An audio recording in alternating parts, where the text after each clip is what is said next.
Bismillahirrahmanirrahim. Assalamualaikum warahmatullahi wabarakatuh. Perkenalkan, saya Rivaldi Arisa Putra, Sarjana Ekonomi Magister Ilmu Manajemen. Saya adalah dosen di program studi Sarjana Perdagangan Internasional Universitas Aisyah Bandung.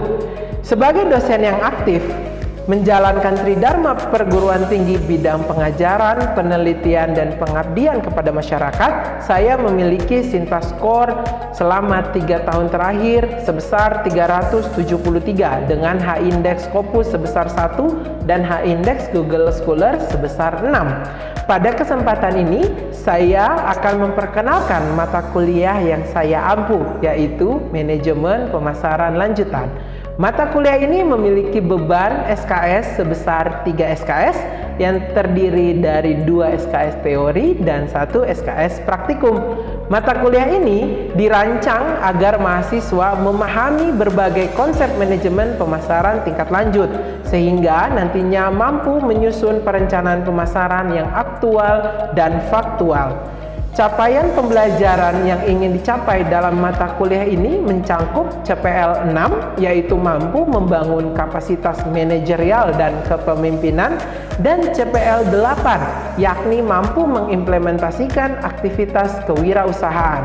Salah satu materi yang akan dibahas pada perkuliahan ini adalah tentang identifikasi segmen dan target pasar. Melalui topik ini, capaian pembelajaran mata kuliah atau CPMK adalah mahasiswa diharapkan memiliki kemampuan untuk menguraikan cara membangun kekuatan merek yang terukur dengan sub CPMK berupa ketepatan dalam menguraikan proses identifikasi segmen dan target pasar secara sistematis dan relevan. Proses pembelajaran dalam mata kuliah ini menggunakan pendekatan Student Learning Center dengan metode Delivery, Interaction, dan Assessment. Pada tahap delivery, penyampaian materi dilakukan melalui pemaparan langsung oleh dosen kepada mahasiswa ditunjang dengan bahan ajar menggunakan slide yang interaktif serta referensi bacaan. Tahapan interaction dilakukan melalui diskusi antara mahasiswa dan dosen maupun sesama mahasiswa untuk menggali lebih dalam isu-isu pemasaran. Tahapan assessment dilakukan dengan melakukan penilaian terhadap tugas, kuis, dan evaluasi performa mahasiswa selama dalam lingkungan kelas. Metode pembelajaran yang digunakan dalam mata kuliah ini meliputi ceramah, diskusi, dan studi kasus. Ceramah digunakan untuk menyampaikan materi dasar dan konsep teoritis secara terstruktur. Diskusi digunakan untuk melibatkan mahasiswa dalam membahas dan menganalisis isu-isu pemasaran terkini, sedangkan studi kasus memberikan kesempatan kepada mahasiswa untuk menerapkan teori yang telah dipelajari pada situasi nyata yang diambil dari dunia usaha. Sistem penilaian dalam mata kuliah ini disusun berdasarkan proporsi nilai berikut: 15% untuk aspek perilaku berupa diskusi kelas, 20% untuk tugas berupa penyusunan proposal marketing dan juga pembuatan advertising, 15% untuk ujian tengah semester, 20% untuk ujian akhir semester, dan 30% untuk ujian praktikum. Evaluasi dilakukan secara berimbang untuk menilai aspek pengetahuan, keterampilan, serta sikap mahasiswa selama proses pembelajaran berlangsung. Untuk lebih jelasnya, pemaparan ini dapat dilihat pada peta konsep berikut. Demikian pengantar mata kuliah Manajemen Pemasaran Lanjutan. Selamat menyaksikan video pembelajaran pada mata kuliah ini. Pertemuan pertama. Wassalamualaikum warahmatullahi wabarakatuh.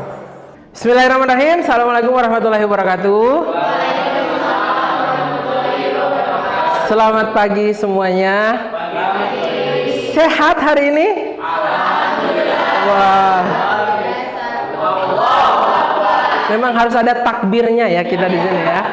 Oke, hari ini kita akan belajar mengenai building strong brands, identify market segment and target. Ini adalah pertemuan pertama di mata kuliah marketing pemasaran lanjutan. Mungkin semester sebelumnya kalian sudah dapat mata kuliah manajemen pemasaran. Ini versi advance-nya atau versi lanjutannya. Kita akan mulai dengan berbagai macam topik-topik yang akan kita bicarakan dalam mata kuliah ini. Oke, yang pertama ini adalah identitas dari mata kuliah ya. Namanya ada mata kuliah manajemen pemasaran lanjutan. Ini adalah CPL yang harus teman-teman capai. Jadi harapannya teman-teman di sini semuanya mampu untuk menguraikan cara membangun kekuatan merek di pertemuan pertama ini. Nanti ada beberapa hal yang menjadi indikator penilaian yang harapannya teman-teman bisa mampu untuk mengikutinya dengan baik. Oke, ini kurang lebih adalah peta konsep pembelajaran di hari ini. Kita akan secara garis besar kita bahas mengenai dua hal. Ada identify market segment and targets, dan yang kedua ada marketing analysis ya. Nah, teman-teman boleh nih pakai bukunya, adalah buku dari Marketing Management edisi ke-15 punyanya Philip Kotler ya. Dan juga bisa pakai Hermawan Kartajaya di tahun 2005 itu juga bisa. Bukunya sudah bisa teman-teman akses, bisa pinjam di perpustakaan, tapi saya merekomendasikan untuk membelinya. Oke? Kemudian ini ada salah satu contoh permainan interaktif yang kemarin sudah saya bagikan ke teman-teman ya. Ini teman-teman ngisi barcode tentang pertanyaan mengenai apa sih yang harus memahami, siapa sih yang harus menjadi target pasar kita. Nah ini kan kemarin sudah bahas, kemudian ternyata ada beberapa teman-teman yang menjawab mengenai, oh ternyata mengapa kita harus memahami siapa yang akan menjadi target pasar kita.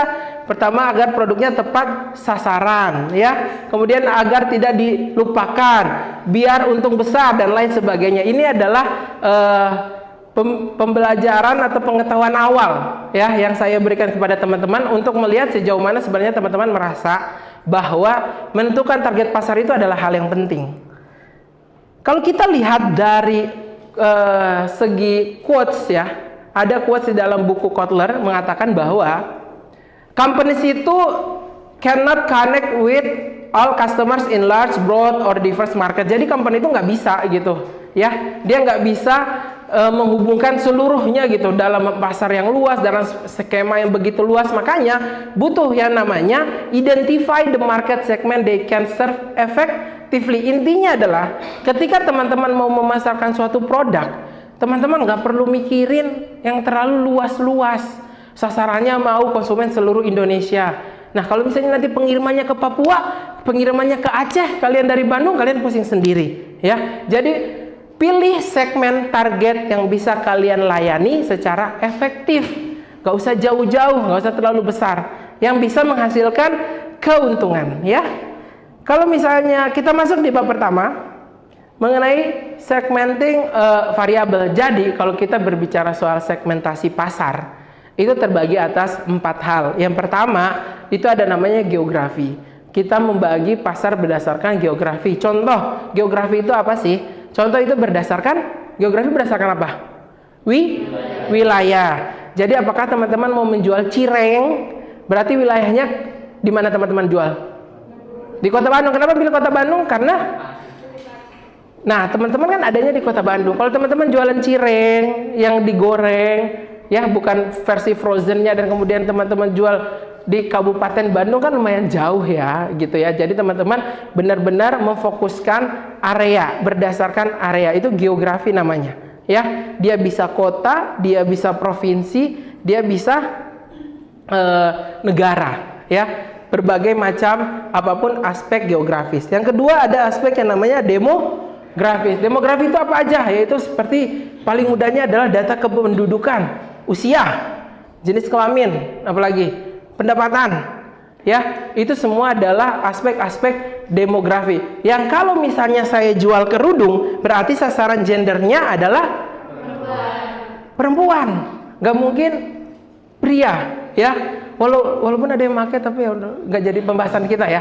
Cuma khususnya adalah perempuan ya. Itu kita bahas tentang segmenting dari segi demografi. Jadi kita memang menjual produk untuk perempuan ya. Misalnya contoh kalau kita mau lihat dari segi pendapatan nih, kita mengambil segi pendapatan. Saya mau jualan mobil Lamborghini, berarti segmennya yang pendapatannya tinggi. Kan nggak mungkin kalau pendapatannya rendah ya, karena sulit untuk memiliki mobil Lamborghini. Oke? Yang berikutnya ada pertanyaan dulu sebelum kita lanjut ke psikografi dan behavioral. Ada yang ingin menanyakan tentang segmentasi demografis atau segmentasi geografis? Sudah paham? Paham ya? Wah, anak-anak pintar. Luar biasa. Kita akan masuk ke segmentasi psikografis. Apa sih segmentasi psikografis? Segmentasi ini membagi grup pasarnya berdasarkan aspek-aspek psikologi. Contohnya apa sih aspek-aspek psikologi? Contoh, dia adalah lifestyle. Kalian tahu produk Eiger? Eiger buat apa produknya? Coba. Buat outdoor. Kegiatannya apa aja? Muncak, trekking, dan lain sebagainya. Nah, itu dia berdasarkan berarti segmen Eiger apa? Orang-orang yang pecinta alam boleh, adventure boleh. Intinya mereka yang aktif di outdoor. Nggak ada yang pakai produk Eiger untuk pergi kondangan kan? Ada. Kalian kondangan pakai sepatu gunung? Mungkin memang tidak ada pilihan ya. Mungkin memang tidak ada pilihan. Tapi intinya produk Eiger digunakan untuk outdoor. Itu salah satu lifestyle. Oke, ada lifestyle yang lain lagi? Ada. Kalau di Bandung itu ada rumah makan, saya nggak tahu teman-teman tahu apa enggak ya. Rumah kehidupan tidak pernah berakhir, tahu? Nah, rumah makan buat apa? Buat vegetarian. Buat orang yang lifestyle-nya nggak mau eat meat, ya, nggak mau makan daging, ya, maunya makan yang berbaunya. Bukan juga vegetarian. Nanti di ini loh kamu sama orang-orang vegan. Bukan loh Mbak. Pokoknya vegetarian ya. Jadi itu ada rumah makan khusus karena memang lifestyle-nya seperti itu. Oke guys. Oke, sampai sini paham? Behavioral. Nah, behavioral ini dia membagi segmen kepada berdasarkan perilaku tertentu. Biasanya ini mengarah pada perilaku yang cukup tinggi untuk penggunaannya. Contoh kalau kalian menggunakan Netflix, itu kalian gunanya sehari sekali, apa hampir setiap waktu, apa 2 hari sekali, apa 3 hari, 4 hari, atau seminggu sekali? Kalian pakai Netflix kapan? Nonton Netflix? Setiap hari. Intensitasnya sering, jarang, sedang? Kalian udah bayar nih bulanan. Apakah kalian nonton seminggu sekali? Apakah kalian menonton sebulan sekali? Tidak, kalian menonton setiap hari. Pintar sekali. Jadi intensitasnya adalah terhadap tingkat penggunaan. Itu juga salah satu segmen segmen pemasaran berdasarkan aspek perilaku. Jadi yang dilihat adalah tingkat penggunaan. Oke, apalagi yang bisa dilihat dari tingkat penggunaan? Spotify. Biasanya orang dengerin musik. Ya, kalian bisa, orang apakah dengerin musik? Wah, saya dengerin musik hari Senin, Rabu, Jumat. Sisanya Selasa, Kamis, Sabtu saya puasa. Kan mungkin kan dengerin musik. Jadi Senin, apakah kalian seperti itu? Tidak kan? Musik itu kan didengarkan sesuai dengan intensitas kita. Cukup sering kita dengarkan setiap hari gitu. Apalagi bagi mungkin yang berkendara jauh, perjalanan dari kampus ke rumahnya biasanya mendengarkan musik. Intinya adalah tingkat intensitas dalam menggunakan segala suatu produk. Nah, itu yang dinamakan behavioral. Jadi teman-teman mengerti aspek berdasarkan bedanya psikografis sama perilaku. Ya, behavioral itu kan perilaku. Oke, sampai sini ada yang ingin ditanyakan? Tidak ada? Oke, gas. Kita lanjut ke yang berikutnya. Kalau tadi kita ngomongin segmentasi berdasarkan konsumen. Bagaimana kalau dia perusahaannya bisnis to bisnis? Tahu perusahaan bisnis to bisnis? Tahu apa itu perusahaan bisnis to bisnis? Ya, apa? Perusahaan bisnis to bisnis adalah perusahaan yang teton. Perusahaan yang apa coba? Perusahaan yang menjual produknya itu pada perusahaan lainnya lagi, pada company-nya. Jadi tujuan akhirnya itu bukan ke konsumen. Kalau tadi segmentasi kita berdasarkan konsumen, kita lihat langsung demografisnya, geografisnya, psikografisnya, perilaku konsumennya, itu kita lihat langsung. Tapi kalau perusahaan kan bentuknya abstrak ya, company, gedung gitu ya. Si bentuk bisnisnya adalah kita jualnya ke company ya. Jadi ini ada beberapa segmen yang bisa teman-teman bisa ketahui kalau ngomongin soal perusahaan. Segmennya apa? Kita lihat. Kalau secara demografis dia nggak ngomongin wilayah, dia ngomongin industrinya bergerak di bidang apa? Makanan, minuman, transportasi online, fashion. Nah, itu namanya berdasarkan demografinya. Kemudian ada company size-nya, ada UMKM, ya kan? Ada usaha mikro, usaha kecil, usaha menengah, ada juga yang company besar, ya. Kemudian berbagai lokasinya tempat dia menjalankan bisnisnya di mana. Ya, jadi itu berdasarkan demografis. Kemudian ada berdasarkan operating variables, purchasing approaches. Ini juga nanti teman-teman akan saya sharekan biar teman-teman paham kalau segmentasi konsumen itu bukan hanya berdasarkan segmentasi konsumen saja, tapi bisa berdasarkan segmentasi perusahaannya juga, company-nya. Jadi biar B2C-nya bisa, B2B-nya juga bisa. Oke? Kemudian kita akan bicara menurut teman-teman segmentasi yang efektif itu segmentasi yang seperti apa? Ya, pasti semua akan menjawab bahwa yang namanya segmentasi konsumen itu bisa kita measurable, artinya bisa di apa? Dihitung, bisa diukur gimana besarnya, gimana purchasing powernya, kita bisa melihatnya. Substansial, segmennya harus besar dan profitable, ya. Harus profitable, karena kita kan berbisnis, tidak cukup hanya besar, tapi dia harus profitable. Kemudian accessible, artinya segmennya itu harus bisa dijangkau dan dilayani secara efektif. Yang keempat adalah differentiable, artinya kalian bisa membedakan atau segmen ini memiliki perbedaan, ya, sehingga teman-teman itu mempunyai keunggulan. Ya, kemudian terakhir adalah actionable, adalah effective program can be formulated for attracting and serving the segment. Artinya actionable itu adalah teman-teman dengan menentukan dia sebagai target pasarnya, teman-teman bisa bikin program-program yang interaktif, yang efektif untuk mereka ikuti, ya, kayak gitu. Kemudian ini adalah cara kita mengevaluasi dan menyeleksi bagaimana sih market segmen itu bekerja. Oke?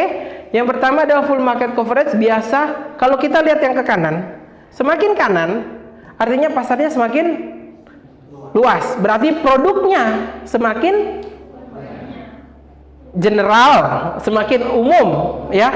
Kalau ke kiri berarti pasarnya semakin kecil, semakin spesifik, ya, berarti produknya semakin khas, ya, semakin khas produknya. Dari tadi produknya yang semakin umum, yang ini produknya semakin khas karena dia begitu spesifik. Contoh individual, kita lihat dulu dari yang paling mudah, full market coverage. Contohnya apa? Produk-produk full market coverage. Produk apa? Eta tiung yang kalian pakai, kerudung. Kerudung itu termasuk full market coverage karena hampir semua, enggak ya, laki-laki enggak. Laki-laki tidak, ya. Perempuan, hampir semua perempuan menggunakan kerudung.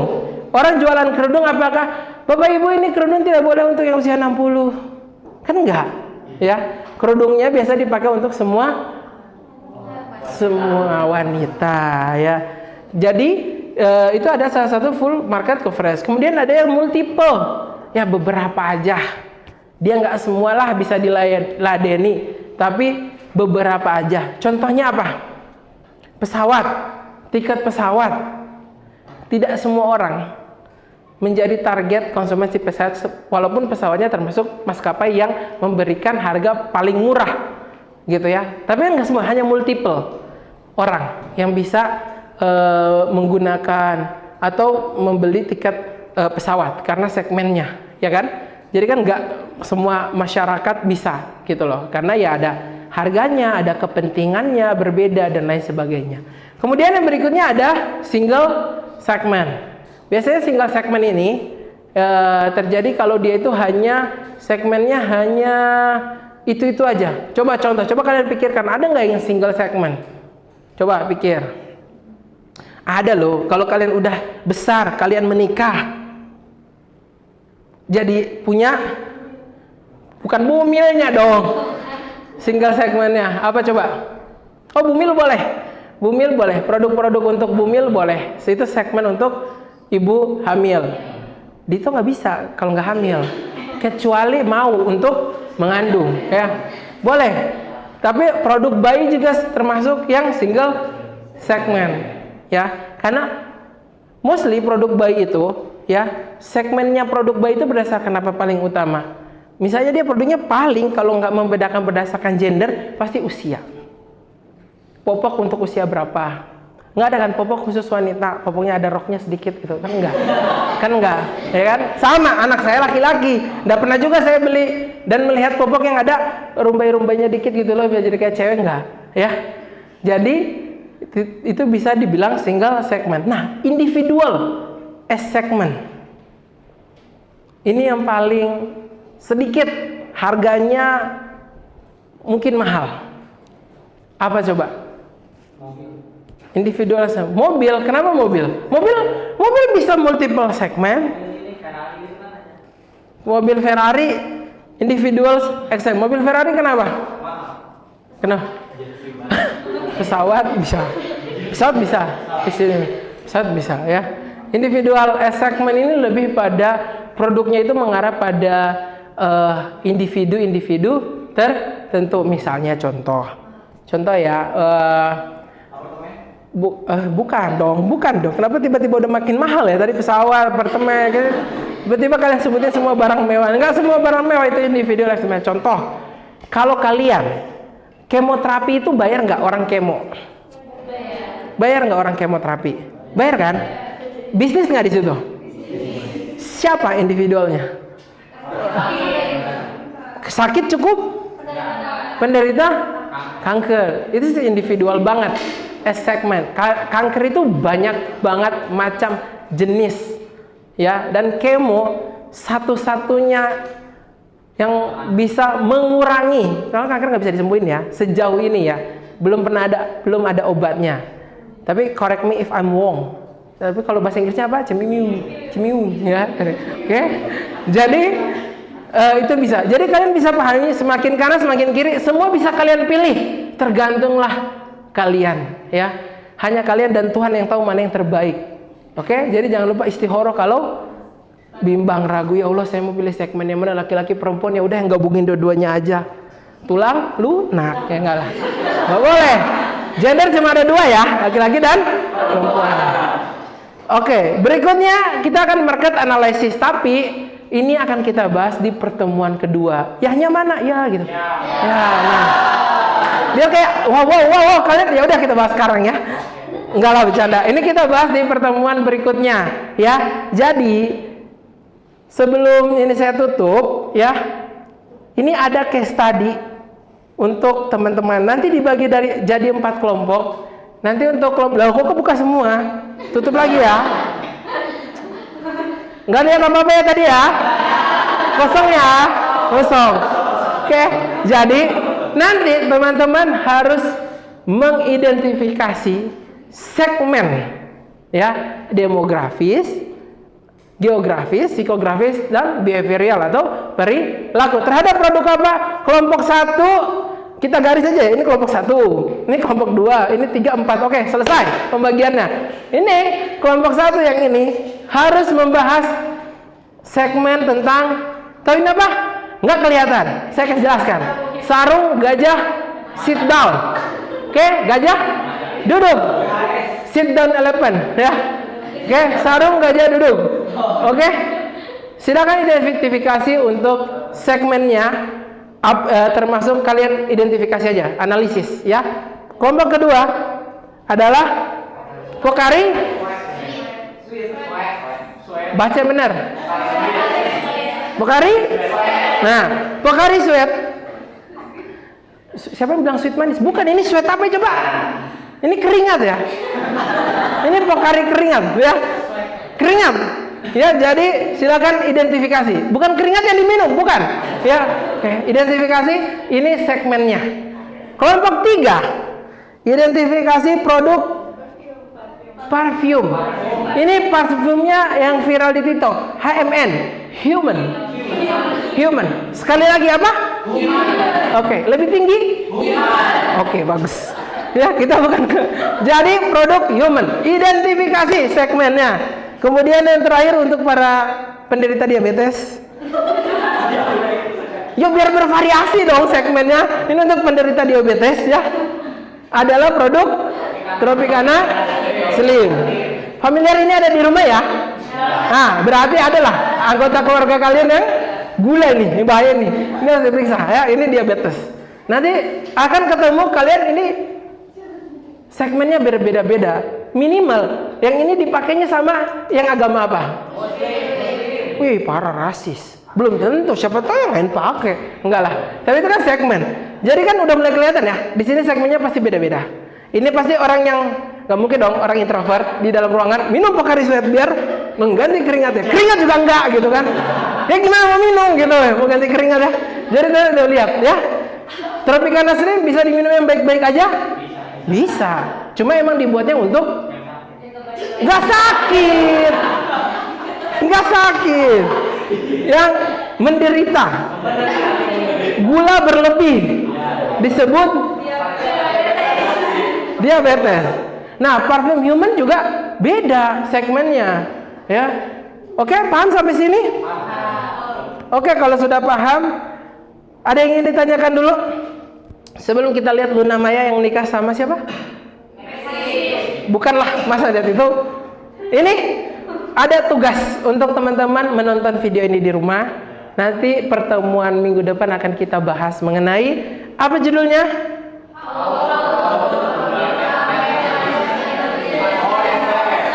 Oh, S-nya doang yang kedengaran. Oke. Baik, kalau ada yang ingin bertanya, coba 1, 2, 3, cepat bertanya. Oke. Pertanyaanmu apa, Nak? Aku nanya kalau misalkan perusahaan dalam menentukan segmentasi pasar, hambatan atau respon yang dihadapi itu apa? Duit. Enggak lah. Ya, jadi kalau misalnya dalam segmentasi pasar yang paling susis teh apa?